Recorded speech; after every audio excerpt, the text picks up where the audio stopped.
नमस्कार, माझे नाव आरोही अमित वाकडे. इयत्ता चौथी कमाल. माझे नाट्यछटाचे नाव आहे माझी ताई. माझी ताई 11वीत गेली.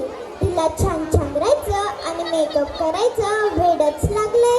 मी शाळेतून आली का बहुतेक तीच दारू उघडते. तिने दारू उघडल्या मी डचकते, कारण गेले काही महिन्यात तिचा खरा खुदा चेहरा मी पाहिलाच नाहीये.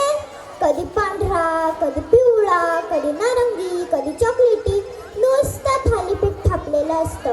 अहो, थालीपीठ म्हणजे कसली? केळं, चिकू, अंडा, नारळ आणि दिसते मात्र झुरळ.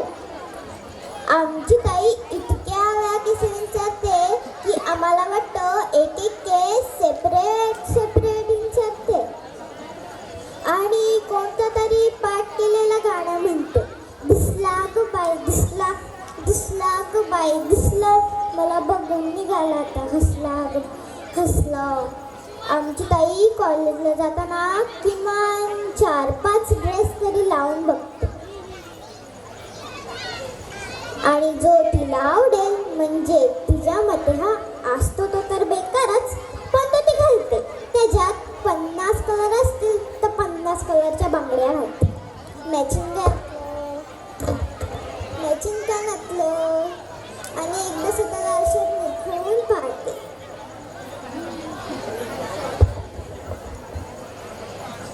आणि कोणतं तरी रिमिक्स गाणं म्हणते, लटापटा पुढं चाल ग मोठ्या नखऱ्याचं, चाल नका मोठ्या नखऱ्याचं. आमची ताई आणि तिची फ्रेंड दोघी बाहेर कुठेतरी चालल्या होत्या. मी ताईला म्हणते आले, ताई ती तुझी फ्रेंड नो मेकअप करता किती सुंदर दिसते.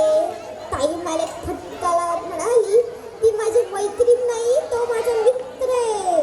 मी ताईला म्हणाले, ताई गाणं रिमिक्स ठीक आहे, पण हाही रिमिक्स.